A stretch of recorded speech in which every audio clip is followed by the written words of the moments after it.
Happy Friday, it's Steven from Fricelli, and today we're making a delicious homemade grandma style pizza. We're going to throw some pepperoni on it, some ricotta cheese, some fresh mozzarella. It's going to come out awesome. We're also going to cook it in a baking sheet so you can easily make this at home. You don't have to run out and get a pizza stone.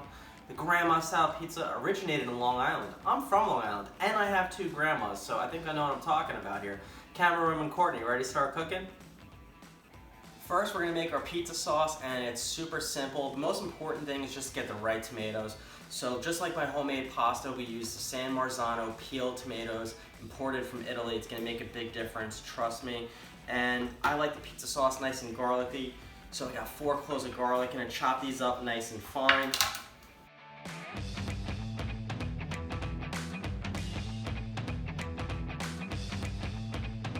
Now I also have the entire can of the San Marzano tomatoes, juices and everything poured into a bowl. You can run it through a food mill or use a hand mixer. Don't put it in a blender though, because it'll get white and foamy. I'm just gonna do it the old-fashioned way and break up these tomatoes nice and fine with my hands. And since it's gonna be a tomato sauce, we don't want it too chunky. I left it a little bit more rustic style when we made the homemade pasta. So I'm gonna give these a good squeeze for a couple of minutes. So you don't actually have to cook pizza sauce because it cooks in the oven, but with any sauce I really like to just cook it a little bit first. First what we're doing is putting a nice coating of olive oil. It may seem like a lot, but there's very few ingredients in this, so trust me. And now we're gonna go ahead and throw that garlic in. So for the garlic, once it's hot, it's gonna be about 2 or 3 minutes. We don't want to burn the garlic. We want to make sure it's just a little bit golden, then we're going to dump the tomatoes in. We're seeing a little bit of brown. We're ready to go ahead and throw in the tomatoes. Make sure you get it all in there, all the juice from that can. And then we're going to go and give it a nice stir. And really, this could be done as is, but we're just going to add a little bit to it. So I'm going to add salt and pepper. And with the salt and pepper, do it to taste. Add a little, stir it around a little bit, and then taste it. I'm just going to give it a little bit to get started. Both pepper and salt. You don't need too much. The cheese is going to be very salty too, so just a little bit there. Now to make it New York style, I'm going to put in some dried oregano and a nice coating of that. It's going to make it very pizza-y tasting, New York style. There we go. And I'm also going to throw in a couple leaves of fresh basil because I think it just makes every tomato sauce taste good. And there we go. I'm going to give that a nice stir, and I'm also going to add just a teaspoon of sugar just to make it a little bit sweeter than the pasta sauce, and it's going to go really nice with the pizza. There's the sugar, again just a teaspoon there, and give it a stir, and just once it comes to a boil, it's done. As I mentioned earlier, you really don't even need to cook pizza sauce, but I like to, so we're just going to let it come up to a little bit of a boil, and that's that.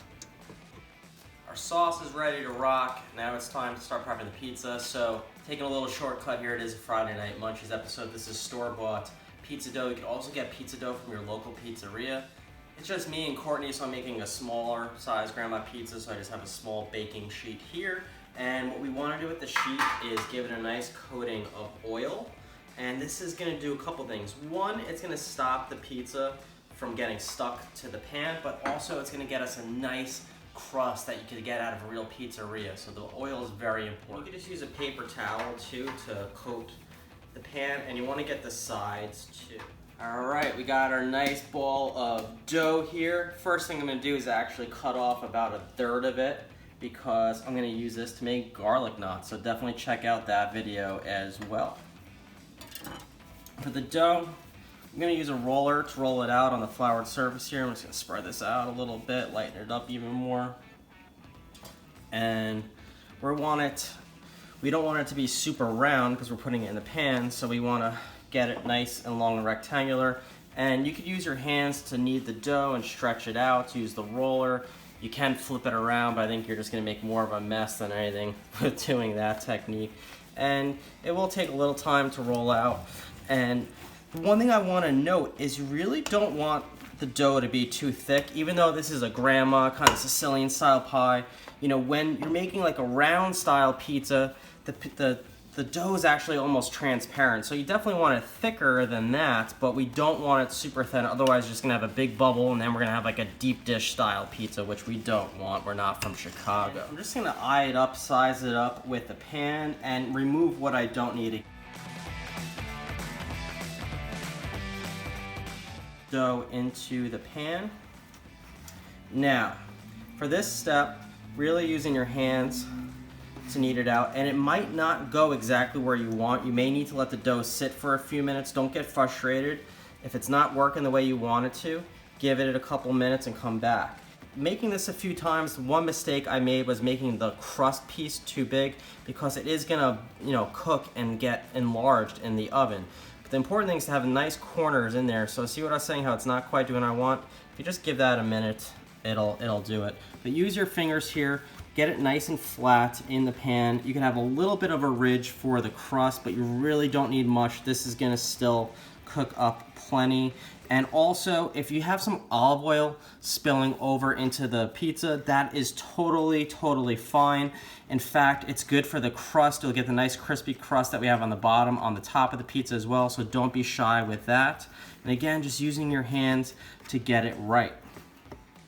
We're topping this one with pepperoni, and I love it when you go to like the good pizzerias and they have that curled pepperoni on top. To get those beautiful curls, you need to get the right pepperoni. You can't buy pre-sliced pepperoni, it's gonna be too thin. So you need to buy a whole piece of it like this and then chop it up into slices. For pizzeria style pizza, you really want not fresh mozzarella, low moisture mozzarella. Like a polio, but since we're making a grandma style pie, we're gonna go with the fresh mozz on this one. It's not gonna be as stringy as, say, the low moisture mozzarella, but it's gonna be delicious, really fresh tasting, and really work with the other ingredients. Our dough is looking good, so we're ready to start making the pizza. First thing, we're gonna put on some sauce. I'm just gonna bring it over here to where the sauce is. Now, some people like just a little bit of sauce on their pizza. I like a lot of sauce on everything, so I'm gonna put a nice coating of it. That being said, it is pizza, so just a nice, thin, even coating along the bottom. Alright, so here's what the sauce is looking like. Get a close up there, Courtney. So it might appear like I left no room for crust, but trust me, if you don't put it towards the edge, you're gonna have a huge crust. I'll show you a picture of that as well, how it came out one of the first times I tried making it.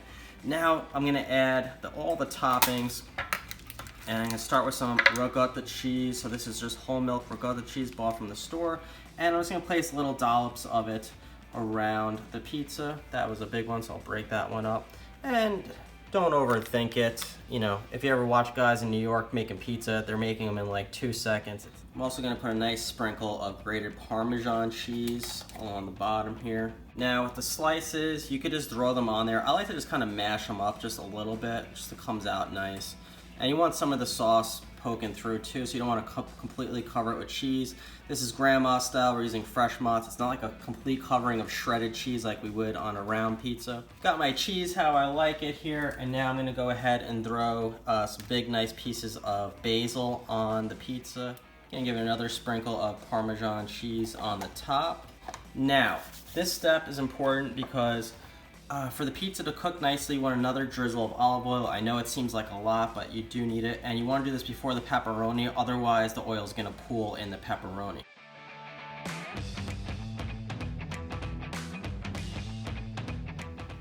Pizza's ready to go in the oven, which I preheated to 475. We just have to send a little love to the pizza spirit so we get nice curls on this pepperoni. All right, you ready, Courtney?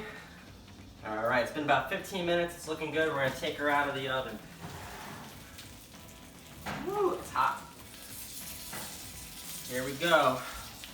Sizzling it all straight out of the oven. She's a beauty. Look at those curls. Oh my God, she's a beautiful pie. Close the oven here.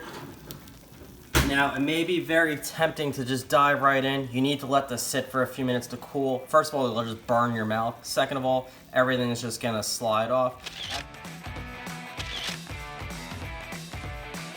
Here she is out of the pan, looking so good. Look at that crust on the side, nice.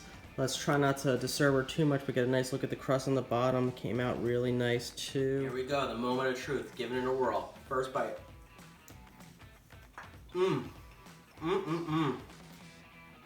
This is really, really good. Obviously tough to compete with real pizza ovens in New York Pizza, but the pan method worked really, really well. Very happy with how this came out. Sauce is simple but delicious. I love the mix of the cheeses on there, and I got my pepperoni curls, which makes me really, really happy. If you like this video, first make this at home because it's really awesome, and let us know how it came out. But also, if you could actually like the video on YouTube, that would help us out a lot. And also, if you subscribe, with that, I'm gonna go finish up making up the garlic knots, and see you guys next time.